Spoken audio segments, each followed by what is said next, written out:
Hello everyone, Tom with Capo Fetish. Today we're going to talk about 10 great unsung albums from the year 1970, an incredible year for music. I'm going to start off here with a fine debut for one of the great acts from the early 70s to mid 70s. I'm talking about The Faces, their first debut album, First Step. So Steve Marriott left the Small Faces in '69, formed Humble Pie. Rod Stewart, Ronnie Wood left the Jeff Beck Group, joined the three remaining Small Faces, and this is what you have, an incredible fine debut. Starting off with a great rendition of Wicked Messenger, the song Wicked Messenger written by Bob Dylan, which was originally featured on John Wesley Harding. Starts off the album just in fine form, goes into a great track called Devotion, but written by Ronnie Lane, a really heartfelt ballad. Another great track by Ronnie Lane on side one is called Stone. It almost sounds like there's a dulcimer playing. It's very rootsy sounding. Ronnie Lane on lead vocals. Great track. Side one ends with this really cool slide guitar playing showcase for Ron Wood called Around the Plinth, with these really weird rhythms and hi-hat crashes from Kenny Jones. Really unusual tune, but I've always loved that track. Side two starts with a great mid-tempo rocker called Flying. Some great guitar work by Ronnie Wood. You got this really cool instrumental track called Pineapple and the Monkey. I've always loved this track, really melodic. Great keyboard work from Ian McLaughlin, and you've got that distinctive style from Ron Wood, his guitar playing on that track. Another great ballad on here is called Nobody Knows, written by Ronnie Wood and Ronnie Lane. And that's another great ballad. And then the album ends on a really high note with this really cool rocker called Three Button Hand-Me-Down. There's a really cool version on YouTube. I forgot where they're playing it live. I think it's in a studio, perhaps. But yeah, this is just a really great, solid record. They put out 3 other great records, and then that would be it for The Faces. So this is where it all started for The Faces. First Step is the album. Another great debut from 1970 is from one of my personal favorite songwriters of all time. He was in the Lovin' Spoonful, wrote so many great hits, so many great tracks, deep cuts on all 4 Lovin' Spoonful albums. This is his debut, John Sebastian. He was signed to Reprise, and you got on the back cover a picture of him at Woodstock. He played a short set, which included a few Lovin' Spoonful songs like Younger Generation. This album here features a lot of great songwriting. There's a beautiful song called She's a Lady. Great track called Magical Connection on side one. He does another version of You're a Big Boy Now, which the Lovin' Spoonful did back in '67. And then on side two, you've got some really great tracks. How Have You Been? Side two ends with just one of his greatest solo tracks called I Had a Dream. And this album also features just a supporting cast of, just amazing players from that era. Dallas Taylor, you've got Graham Nash, David Crosby, Stephen Stills is on here, Harvey Brooks.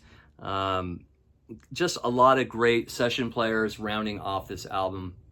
John Sebastian's first album, his self-titled album, John Sebastian. Another great debut from 1970 from Mr. Todd Rungren, the album Runt. Another just solid, really great debut from, ex-Nas leader here. We've got the hit on here, We Gotta Get You a Woman, which was a sizable hit in '70. The whole side one, to me, is flawless. Broken Down and Busted, Believe in Me, Who's That Man, really rocks. It's a great track. Side two is a little more varied, a little more eccentric. I'm in the Clique. There Are No Words. Birthday Carol. This is a fine debut from Todd Rungren. He plays most of the instruments on this album. There are a few other people backing him up, but on Something Anything, he would pretty much cover every instrument on that album. That was from '72, but great debut here from Todd Rungren, the album called Runt. Speaking of debut, here's another great debut from a band that never really reached much commercial attention, but a great country rock band, a band called Cowboy. This came out in 1970. One of the highlights on this album is just a gorgeous song, and it's the last song on the album. It's called Josephine Beyond Compare. Gorgeous track. Just really great, laid back country rock from 1970. Songs of Love and Peace, Pretty Friend, Everything Here, Stick Together, Use Your Situation. Great listen. They also had another great album after this. I think it was released in '71 called Five Will Get You 10. That's a great album as well. but this is their debut. Great harmonies throughout the record, just great playing. And if you've never heard it, check it out.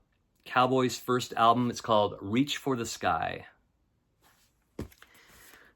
And then how about Little Birds from 1970? Their double self-titled album, Untitled, I guess it's called. You have one album that's all live and another album that's all studio. The live album has a great track that starts it off called Lover of the Bayou. They were really an amazing live act at this point, the Birds, in this particular era of the band, especially with Clarence White on guitar. You've got some great playing from him on Nashville West. Of course, you have some like old Birds numbers on here covered by this particular lineup.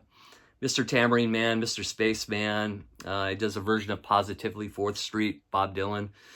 And then side 2 is like a full-length side of 8 Miles High. They're just cooking on this track, just on fire. Some great studio tracks on the studio album portion. Chestnut Mare is one of the great later Birds songs. Beautiful track, sung by Roger McGuinn. Just a Season, another beautiful track by Roger McGuinn. Take a Whiff, Yesterday's Train, Hungry Planet. Really, really strong Birds album from their later period. Untitled, double album on Columbia Records. How about the second album, second self-titled album from Poco, called Poco. This is coming right off the heels of Picking Up the Pieces, their debut. You got new member in here, Timothy B. Schmidt. This is his debut, his official debut with Poco. Great tracks on here. It starts off with Hurry Up, great Richie Furay track on side 1, and then the second track on side 1, You Better Think Twice, is a great classic Jim Messina track. They do a cover of Honky Tonk Downstairs. And one of my favorite songs on here, it has some just great two-man harmonies going on between Richie Furay and Timothy B. Schmidt. Is a song called Keep On Believin'. It's the 4th song on side 1. Love that track. And then side 1 has another, or side 2, starts off with a great song called Don't Let It Pass You By. Richie Furay is a great songwriter. And the rest of side 2 is like this kind of jam, which is kind of interesting. But the remainder of the album is very, very strong. And they would release about 4 or 5 just stellar albums in the 70s with Richie Furay. And this is one of them right here. Poco's second album, self-titled. Now, this is my favorite era of the Beach Boys. The Beach Boys, after they left Capitol Records, they signed with Reprise Records, which was also partnered with their own imprint, Brother Records. And I think this particular album starts off a really cool period for the Beach Boys. A lot more sophistication, I guess you would say. A lot more mature Beach Boys. And this is the first album they released on Reprise, and it's called Sunflower. They released 4 great albums during this period. Sunflower, Surf's Up, Carl and the Passion So Tough, and Holland. All great albums. And then after that, they become like this oldies band. But this album has a lot of great tracks from Dennis Wilson. All the different Beach Boys are writing on this. This Whole World is a great Brian Wilson track from this era, sung by Carl Wilson. What a great vocalist Carl Wilson is. Add Some Music to Your Day, featuring just those incredible harmonies. You got Deirdre from Bruce Johnson, one of his better tracks. It's About Time rocks. It's a good track there, written by Dennis Wilson, sung by Carl Wilson. And another one called Got to Know the Woman. That's a cool track. Side 2 has Tears in the Morning by Bruce Johnston. All I Want to Do, Forever, Our Sweet Love is a great track on side 2. And then it ends with Cool, Cool Water. This is kind of like a whole new era for the Beach Boys here. Great stuff. And then we just get better and better from here on in. Surf's Up, classic album. Holland is a great album. So great record here from 1970, Sunflower from the Beach Boys. How about the 4th album from Prog Harum? They were just on a roll with their first 4 or 5 records. This is their 4th album called Home. A lot of songs dealing with death on this record here. Starts off with Whiskey Train, this really great guitar workout from Robin Trower. You got the Dead Man's Dream on here. Still There'll Be More. I'll Blacken Your Christmas, Piss on Your Door. You'll Cry Out for Mercy, Still There'll Be More. Great track called About to Die in side 1. Every song in here is just really infectious. You got Piggy Pig Pig on side 2. Barnyard Story. The epic Wailing Stories, which I saw them do a few times live in their later incarnation. And then it ends with a great track, Your Own Choice. This is a stellar Prog Harum album that really no one talks about. Great cover, too. Really cool little cover. And Gary Brooker, of course, just delivering amazing, gritty vocals on all these tracks. And, of course, all the players are amazing on here. Prog Harum's home album from 1970. And now, I've mentioned this particular artist quite a few times. He's a great jazz guitarist. I don't think he gets enough credit. He died a few years ago.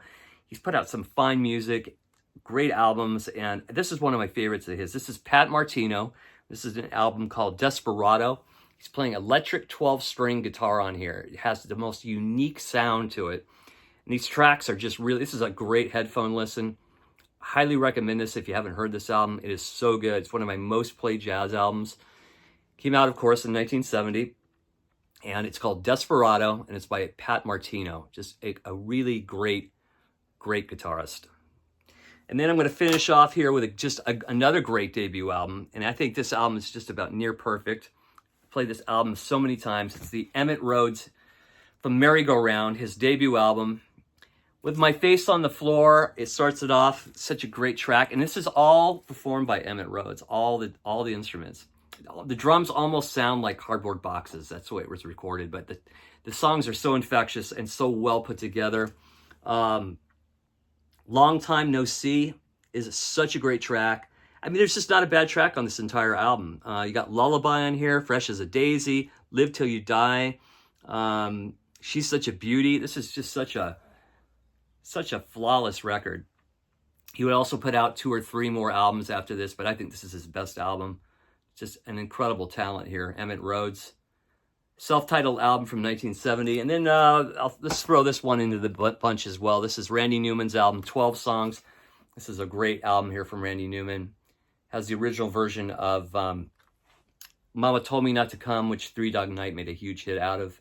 A lot of other great tracks like Suzanne, Have You Seen My Baby, Let's Burn Down the Cornfield, Old Kentucky Home, Rosemary. Great here. Great tracks, great album. Randy Newman, 12 Songs. So there's about 11 unsung albums from 1970. Do you have any to throw in the mix? Throw them in the comments section. Please press subscribe. Thanks for watching as always, and we'll see you soon. Take care. Bye-bye.